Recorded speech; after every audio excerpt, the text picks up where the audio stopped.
Archana, you start today. Recording. Fine.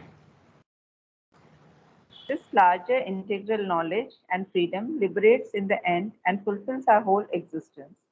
When we possess it, we see why our existence moves between these three terms of God, ourselves, and the world. We no longer see them or any of them in opposition to each other, inconsistent, incompatible, nor do we, on the other hand, regard them as terms of our ignorance, which all disappear at last into a pure impersonal unity.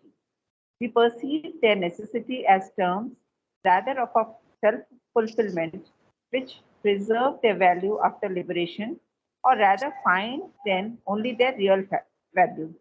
We have no longer the experience of our existence as exclusive of the other existences, which make up by our relations with them our experience of the world. In this new consciousness, they are all contained in ourselves and we in them. They and we are no longer so many mutually exclusive egos, each seeking its own independent fulfillment or self transcendence and ultimately aiming at nothing else. They are all the eternal, and the self in each secretly embraces all in itself and seeks in various ways to make that higher truth of its unity apparent and effective in its terrestrial being. Not mutual exclusiveness, but mutual inclusiveness is the divine truth of our individuality.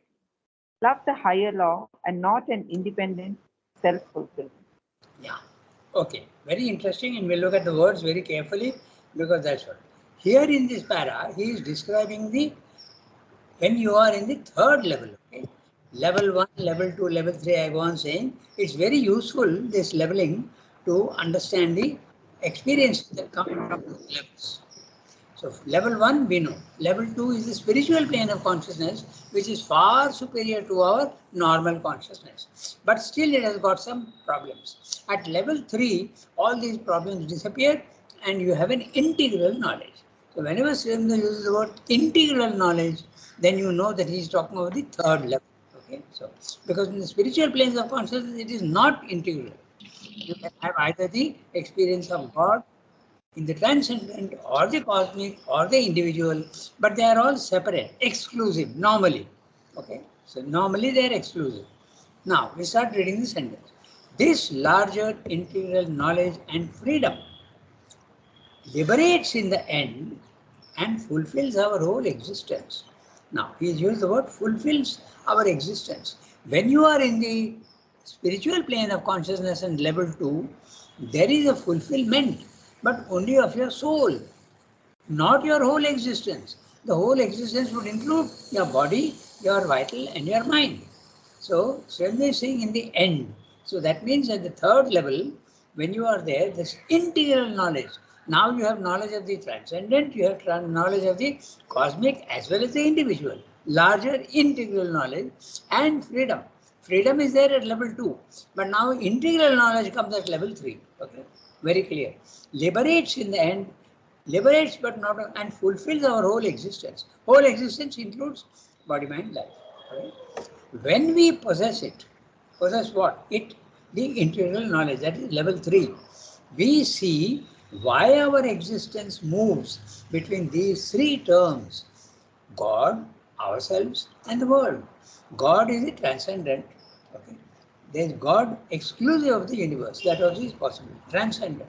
Ourselves, the individual, and the world, the cosmic experience. So all the three levels. And now you understand why at all it was necessary for the human soul to come down, okay, into the physical world. That's what he's saying. When we possess it, we see why our existence moves between these three terms of God, ourselves, and the world. We no longer see them or any of them in opposition to each other. This is what you see when you go into the second level of the spiritual planes of consciousness. You see that their opposition. The world is unreal and you are in the real world, or you see yourself as Purusha, but you see Prakriti as separate from yourself. This is at the second level. But at the third level, they are not in opposition to each other. They become complementary aspects. They are like friends, not like enemies anymore. Okay? And friends, you see the separation. It's not that you don't see the separation. You see the separation, but they are no longer antagonistic to each other. They are very much linked, like friends. Okay? We no longer see them or any of them in opposition to each other, inconsistent, incompatible, nor do we, on the other hand, regard them as terms of our ignorance, which all disappear at last into pure impersonal unity. So, level 1, terms of ignorance. Level 2, pure impersonal unity. Pure impersonal unity, level 2, very clearly. The cosmic consciousness, your ego has disappeared, but you see them as contrasting each other. The lower is separate from you. Prakriti and Purusha are separated from you. But when you go to the highest level, you see the separation, but they are linked. They are very much, you can even see them as one. That is possible. Srimanta has got a description elsewhere that this duality continues, but it is not antagonistic anymore. It is very related. Purusha and Prakriti, consciousness and force, okay, spirit and matter, they are all related to each other. I go to the next sentence. Okay. We perceive their necessity as terms rather of our self-fulfillment. You don't see level 1, level 2, level 3 as contradicted to each other, but you see them as, oh, they have been created so that the divine can express himself in all the 3 levels. Self-fulfillment. The individual has to fulfill himself at level 2, level 3, level 1, okay, all the levels, which preserve their value after liberation, or rather find them only their real value. So what's he saying here? He's saying that when you, the value of the transcendent remains, the value of the cosmic remains, the value of the individual also is there, but it's not the old value. The old value is, I am seeing the physical forms as real, but now you see that the physical forms have a reality which is hiding behind the temporary form. Okay? That's what he's saying. Which preserve their value after liberation, or rather find then only their real value. The real value is hiding behind the form.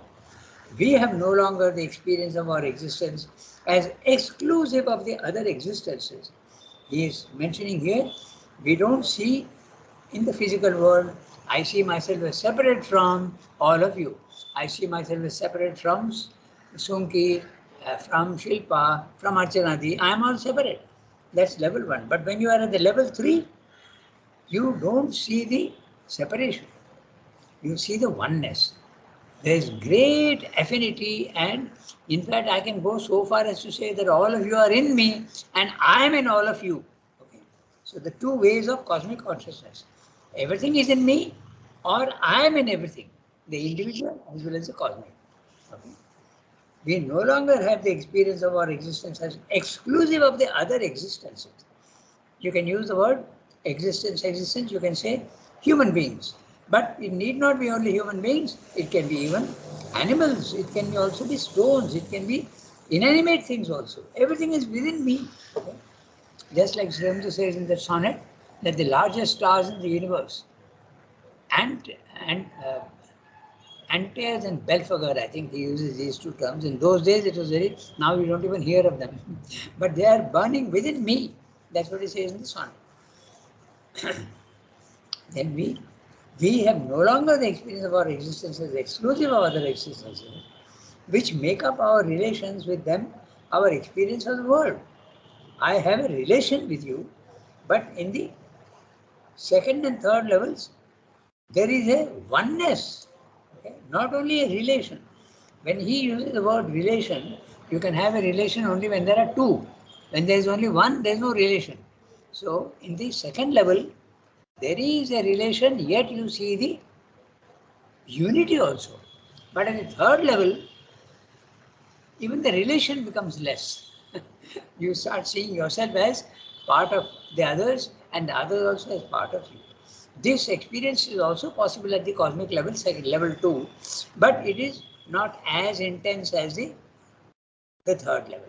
Okay? So now I go to the next sentence. Okay? Therefore, an individual salvation in heavens beyond careless of the earth is not our highest objective. Our objective, Sri Aurobindo's integral yoga. Who is doing the individual salvation in heavens beyond? Not caring for the earth, the ascetic or the Buddhist or the Mayavadin. They are escaping, they are concentrating only on the individual liberation. That's fine for them. But Sri Aurobindo says we have to go beyond that. We are not satisfied only with liberation. In the heavens beyond, careless of the earth is not our highest objective. We have to take compassion on the suffering people of the earth. So we have to come back. The liberation and self-fulfillment of others is as much our own concern. He says this very interestingly, because when you are at the second level, if you are lucky, you have the cosmic consciousness, and the cosmic consciousness is all are part of you. And if all are part of you, you are liberated, but they remain separate. No. So you have to remain at that level and help them also to get liberated. That's what he's saying here. Therefore, an individual salvation in heaven beyond, careless of the earth, is not our highest objective.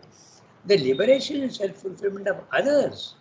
We should care also for the suffering of others and try and liberate them. Of others is as much our own concern. We might almost say our divine self-interest. Okay, why is he saying self-interest? Because normally your self-interest is only liberation, individual liberation. But if you are thinking of others, do you benefit? They benefit, no doubt. Okay, if mother is helping the sadhaks to achieve their purpose in life, certainly we are benefiting. But there is more integral fulfillment also for the others. Okay, those who are yogis, when they help the others, they also get an integral self-fulfillment. As our, that's why he's saying divine self-interest, as our own liberation. Otherwise, our unity with others would have no effective meaning. Okay, so the unity with others is possible at the level 2. It's possible if you are in the cosmic consciousness. But you must make that a practical thing. Don't think that, oh, I'm satisfied, everybody is with me and I'm with everybody. No. They are suffering, so you have to do that. Effective meaning. Okay. The meaning becomes really fully effective, my unity with you, when I have sympathy for you and I help you. That's what he's saying. To conquer the lures of egoistic existence in this world is our first victory over ourselves. Level 2. To conquer the lures of egoistic self-existence in the world is our first victory over ourselves. When you are indulging in your egoistic existence, level 1. Okay? But when you conquer the lures of egoistic existence, and mind you, he's using a very interesting word, lure. Okay? There is a great attraction in satisfying yourself. Okay? We all want to satisfy our own individual desires. So he's using the word lure. Okay, attraction. To conquer the attractions of egoistic existence in the world is our first victory over ourselves. That's what the yogis achieve. To conquer the lure of individual happiness in heavens beyond is our second victory. Very clear, no? So you go to the third level and that's your second victory. To conquer the highest lure of escape from life and a self-absorbed bliss in the impersonal infinity is the last and greatest victory. Okay? To conquer the highest lure of escape from life and self-absorbed bliss. Okay? They absolutely, I don't even want liberation. In other words, it suggests that you become a total instrument of the divine, or you become the divine yourself, if you want. That's our greatest victory. You become the divine. Then are we rid of all individual exclusiveness and possessed of our entire spiritual freedom. Okay? So, beautiful para describing the 3 levels. So, I'll quickly summarize for you what he's saying here, because his language is always full of content. Okay? Lot of stuff behind every word. I'm reading out the summary. The Purusha, our true individuality, is independent, Lord of Prakriti.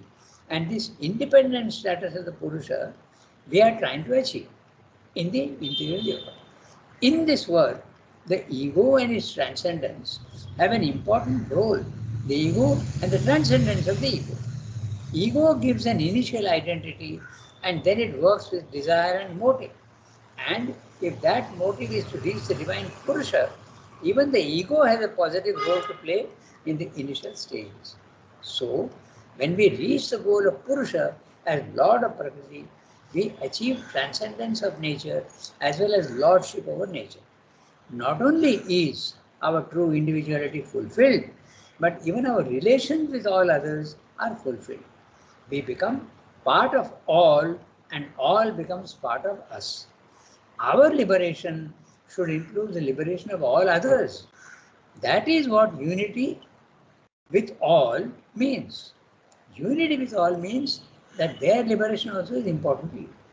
There are three stages in the journey of the interior yoga. Number one, we have to be free of the lure and attraction of ego and desires. Number two, next we have to be free of the desire for liberation. Even that should disappear because that also is a desire, a form of desire. It's a very good desire, but even that should go away.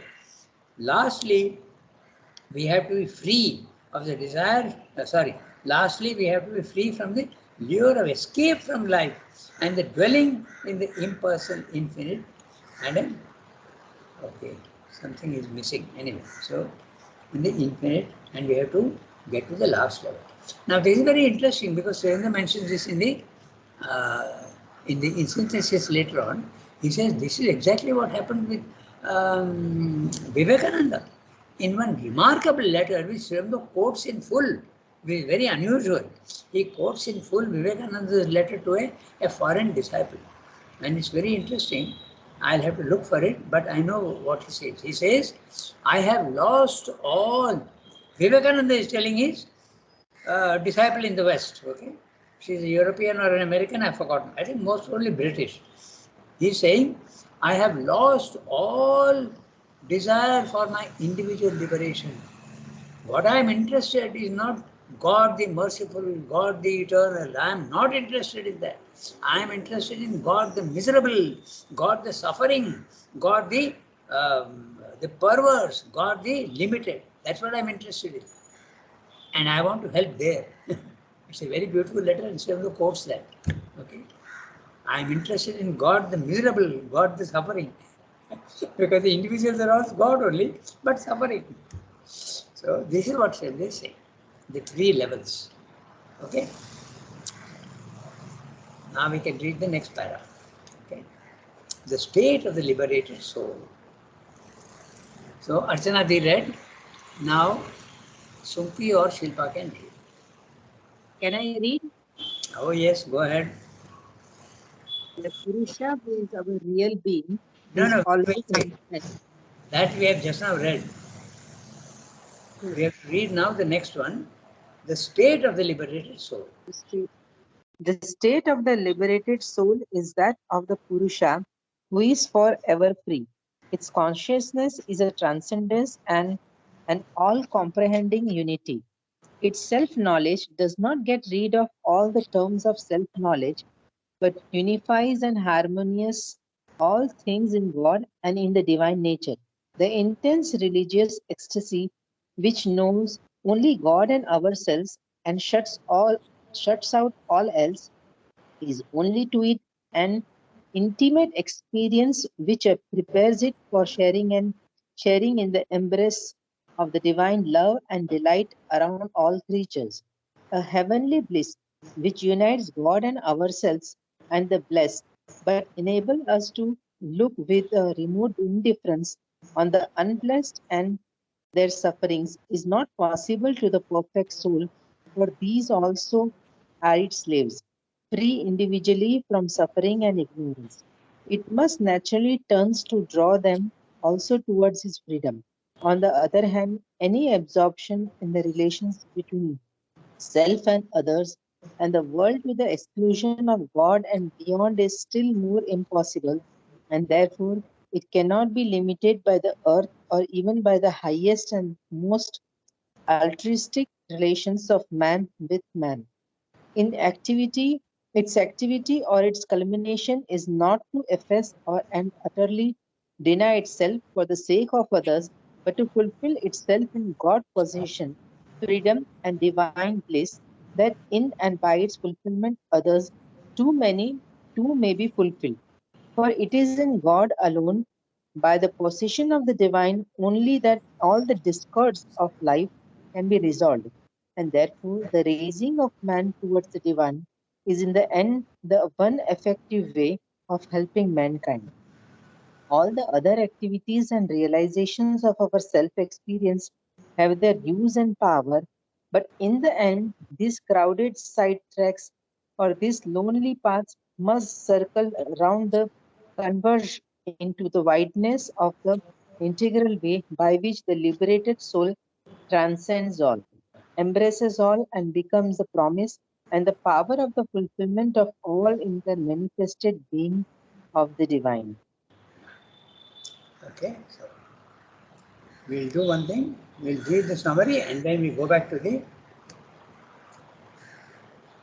We'll go back to the each sentence. So, what he's saying here? What is liberation? Sometimes I am interpreting a little bit what is behind the words. So, what is liberation is what he's discussing here. The soul that is liberated is not imprisoned by body, life, and mind. That is what is meant by liberation. The soul comes out and is free. Okay? He is completely free, not restricted by his outer nature of body, life, mind, as other normal men are. Okay? So, he transcends the universe, yet contains it. Yet contains it. It's a comprehending consciousness within himself. Okay? His self-knowledge is not exclusive, but inclusive. That means his self-knowledge, he knows himself, but it is not exclusive. It does not, he is not ignorant of the others. That's what Sindh is saying. But inclusive. His knowledge of himself harmonizes with the knowledge of the cosmos and the transcendent. So, similarly, his love of God, first of all, he spoke of the knowledge. Now he is speaking about love. Similarly, his love of God includes all God's creations, creatures and fellow beings. You start loving everything, not only God. Therefore, since his love includes all men, it is not in him a far off high-seated indifference. Okay? You don't have a high-seated indifference, which is the goal of the ascetic and the Buddhist. A high-seated indifference to the world. Okay? Rather, the word indifference is very interesting. It can be interpreted in different ways. An indifference is when you are not bothered by anything. You are conscious of everything, but you are not bothered. But the word indifference is usually not used in that sense. It is used in the normal sense of I don't care for something. Oh, I am indifferent to his suffering. So not in that sense. Indifference here is used in the sense of absolute calm, quiet, okay, not being affected by anything in that sense. Rather, he has a deep compassion for the unfortunate and the miserable. So he is giving the liberation of the at the highest level. Okay. Rather, he has a deep compassion for the unfortunate and the miserable, himself being free from suffering and ignorance. He naturally wants it for all. He is not limited by mere charity and philanthropy, but he wants fulfillment of all beings. Okay, charity and philanthropy are not bad, but when you are doing charity or philanthropy, you are only temporarily and for a very small purpose you are helping. But Srivada wants help on a permanent basis. If I feed a hungry man, I am very happy, okay, and he is also happy. But what happens next day? Is of no use. So charity and philanthropy, that's what Sindhu is saying, is basically egoistic. But if you are in the non-egoistic consciousness, you want fulfillment. That means you want his goodwill and you want his freedom and happiness to be permanent. That's what Sindhu is saying. Fulfillment. Nor does he sacrifice himself for others, okay, but rather includes all beings in his own fulfillment. You need not sacrifice yourself for others, but include everybody for in your own. That's a higher thing. All the discords in the universe, he wants them resolved. And therefore, his aim and purpose is to raise all towards the divine. Bringing down the supermind benefits everybody. That's what he's ultimately saying. Okay. Bringing down the supermind. It's not that you go to the supermind. Okay. That's okay. That's wonderful. But if you bring it down, and that's what they did, no? 1956, 29th February, that's what they did. And now everybody will benefit in time. It's not obviously everybody who will benefit, but those who are ready will benefit. The liberated man has many subordinate lines of action, but his primary purpose is the fulfillment of all in God. That's what Swami is saying. What are the subordinate lines of action?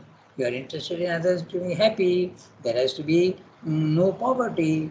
There has to be no suffering. All those things are there. But the basic thing is the fulfillment of all in God. Okay? So that's what he's saying in the para. So we can now, we have got enough time. We have got little more than even 15 minutes. So we can read the next one, I think. So Rachana read and Shilpa read, and now Sunki can read. But we have got to the next chapter. Okay. The planes of our consciousness. There we are. So we are constantly speaking of level 1, level 2, level 3. That's what Sridhar is going to describe. But not only level 1, level 2, level 3, but even in each level, there are planes. Okay. So that's what it is. Shall we start? Yes, I will read. Go ahead. Sunki, read. The planes of our existence. The planes of our existence. If the Purusha in us has thus to become by union with its highest self, the divine Purusha, the knower, Lord, free enjoyer of its Prakriti, it cannot be done, evidently, by dwelling on the present plane of our being. For that is the material plane in which the reign of Prakriti is complete. There, the divine Purusha is entirely hidden in the blinding surge of her activities, in the gross pomp of her workings, and the individual soul, emerging from her involution of spirit in matter, subject in all its activities to its entangling in the material and vital instruments, is unable to experience the divine freedom. What it calls its freedom and mastery is only the subtle subjection of mind to Prakriti, which is lighter indeed, nearer to the possibility of liberty and rule than the gross subjection of vital and material things like the animal, plants, and metal, but it is still not real freedom and mastery. Therefore, we have had to speak of different planes of our consciousness and of the spiritual planes of the mental being. For if these did not exist, the liberation of the embodied being would have been impossible here on earth. He would have had to wait and at most to prepare himself for seeking it in other worlds, and in a different kind of physical or spiritual embodiment, less obstinately sealed in its shell of material experience. Yeah. Okay. A very interesting para. We'll have to look at the real meaning behind each word. Okay. So I can see that there are very implications for each word. So we'll have a look at that. If the Purusha in us. So what is the Purusha? Okay. The Purusha is the individual being who is conscious. The individual being who is conscious. But he is not only at one level.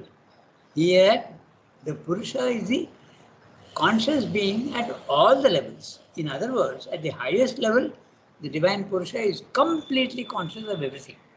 But when it comes down, he starts losing that consciousness. But the Purusha is still there. Okay. The divine soul is the Purusha. And when it comes down, the divine soul, the Purusha, is slowly losing his consciousness, losing his ananda, losing his power, everything. He's slowly losing. And this is on purpose, because it's the adventure that he's doing. So it's on purpose. Purposely darkens his own light so that he comes down and re-begins the adventure of consciousness by going back, seeking what he has purposely lost. Okay, it's a game that he's playing with himself. So, this is a Purusha. Okay, so there is in that way, if you see it in that way, don't think that the Purusha is absolutely conscious of himself everywhere. Even there is a mental Purusha, there is a vital Purusha, there is also a physical Purusha. In the subtle physical, there is a Purusha which represents the physical, the individual physical. The physical can be infinite, that's matter. But there is also the individual matter, which is your body. Therefore, there has to be a Purusha for that also. Okay. So everything that is impersonal and infinite has an element and a corresponding personal and limited form. The universal is there everywhere from the highest to the lowest, but the individual also is there from the highest to the lowest, and there's a relation between the two. So the Purusha in us has to become, by union with its highest self, the divine Purusha. There you are. Okay. So the normal Purusha in man at our level is hidden. He is not even conscious of himself. Okay. He has gone to sleep, has thus to become, by union with his highest self, the divine Purusha, he has to become what? The knower, the Lord, the free enjoyer of his Prakriti. Okay? It cannot be done evidently by dwelling on the present plane of our being. The sentence is not ended, but I will stop here. Because the highest self is the divine Purusha, which is at the highest level. And there you become the knower. He is again going back to the language of the Gita. The knower, Jnata. You become the knower. Knower of what?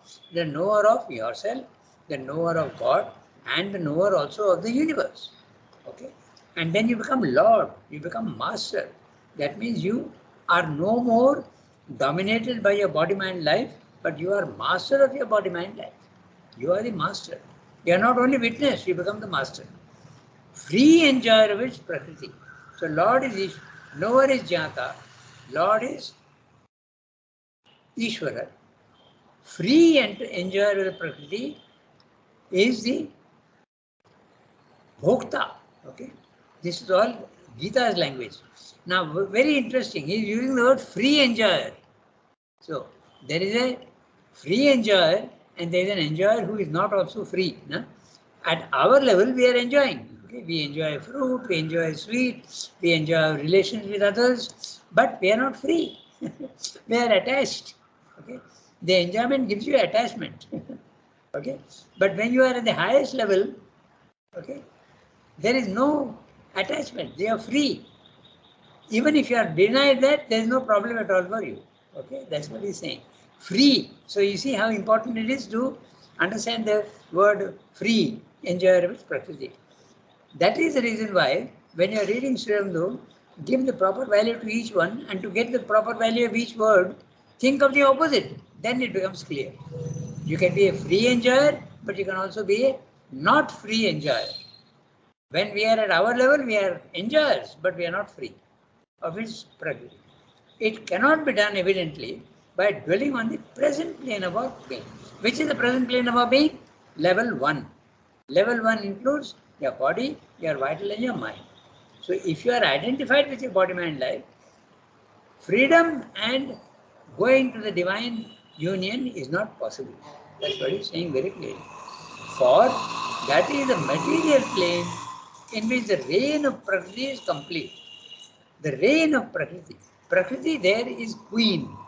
Prakriti is matter, life and mind at a universal level, and at the individual level, it's your body, your vital, and your limited mind. Okay? So when you are identified there, Prakriti is completely dominating you. Your body is dictating terms to you. Your vital also is insisting on its own vitals, and you normally obey them. And your mind also is full of ignorance, and you think that whatever the mind is thinking is absolutely correct. That's the problem. Okay, so it is dominating you. That's what Swami is using the word. Reign of Prakriti is complete. Okay. Therefore, the divine Purusha is entirely hidden, okay, in the blinding surge of our activities. So, there is a surge of our activities. In the second level, there is no activity and there is no surge, nor is there a blindness. Okay? But in the physical world, the movement actually blinds. Now that's very interesting. Each word, if you go deep inside, you will see how the spirit, God is immutable, but the physical world is permanent mutability. That means activity. And if there is activity, there is a blinding surge. Okay, it's very simple. I'll give you a very simple example, and you will see how the movement can actually blind you. Look at if you see my image on the screen, I'm doing this. Okay, this is movement. Now, can you see me as clearly as you can earlier? You can't. So that is the movement is actually blinding you. So when there is no movement, it doesn't blind you. So that's why he's using the word blinding surge. Surge is the rising of waters, okay? Surge of the activities. So this is what, that's why you have to stop the surge. You have to become samatha. If the waters in the ocean or in the lake are in waves, there is no proper reflection of everything around you. But when the water is absolutely calm and quiet and without a single ripple, it becomes transparent and there is beautiful reflection of all around you. Okay? So that's it. Blinding surge of our activity. In the gross pomp of our workings. Now that's another very interesting image he is using. Gross pomp of our workings. First of all, it is gross. Secondly, it is pomp. The word pompous is clear. Huh? If suppose someone is full of ego and talking very boastful, they say, what a pompous fellow. Okay? Useless talk. Okay? So, pompous is show. Yeah? He's showing off. So, pomp is, the physical world is all, her workings are only pomp. There's no essential reality to it. That's what it is. And it is also gross. It's also very, very material. The gross pomp of her workings. How clear Sri Aurobindo is with his words. And the individual soul, emerging from her involution of spirit in matter, subject in all its activities to its entangling in the material and vital instruments, is unable to experience the divine freedom. When you are identified with your body, mind, life, there is no freedom. Very, very clear. What it calls its freedom and mastery. Okay, everybody says I am free, I can do what I want. Okay, but what is it actually? It is only the subtle subjection of mind to Prakriti, which is lighter indeed, nearer to the possibility of liberty and rule than the gross subjection of vital and material things like the animal,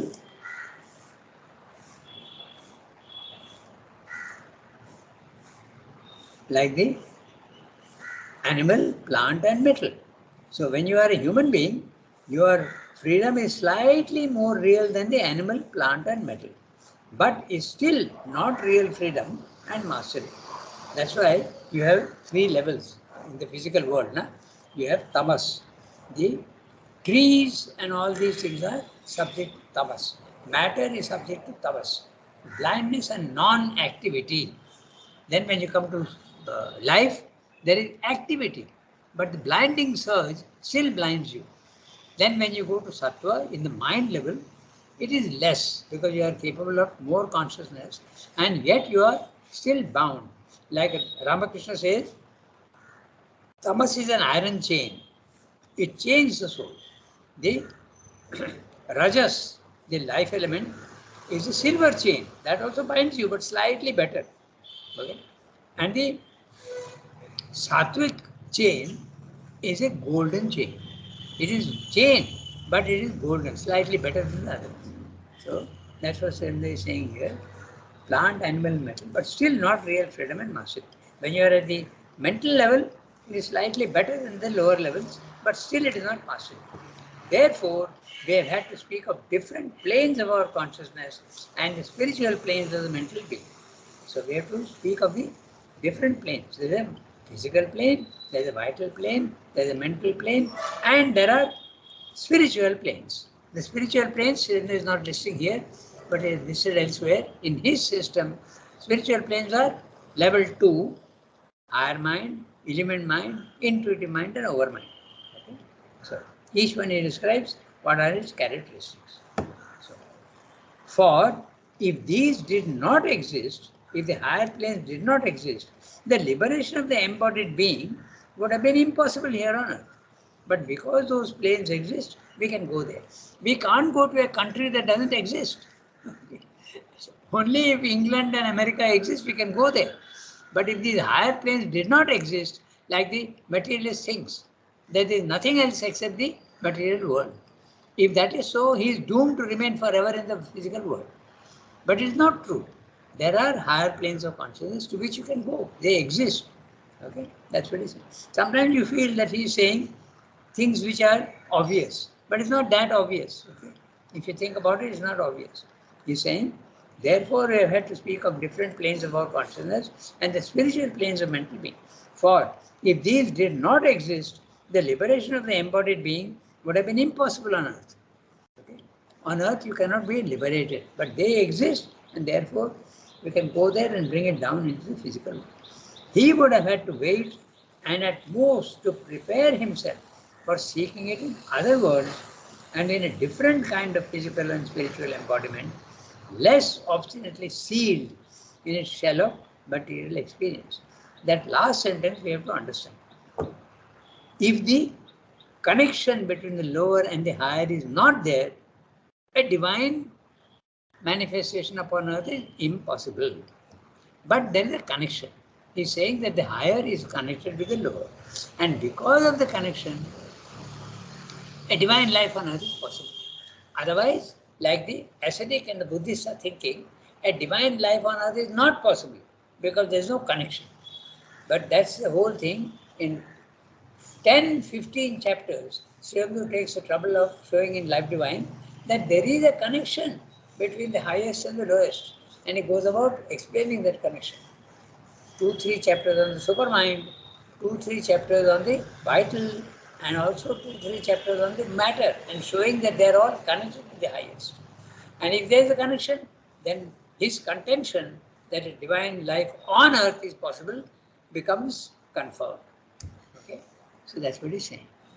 Oh, we are at 8:34. So we have finished one para. But you can see how each word is important. No? We saw that the free and enjoy. Okay, there also we have to note carefully. Then by the other things also we have to see what he said.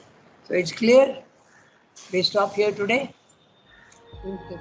Tomorrow we meet for Yes. essay on the Gita.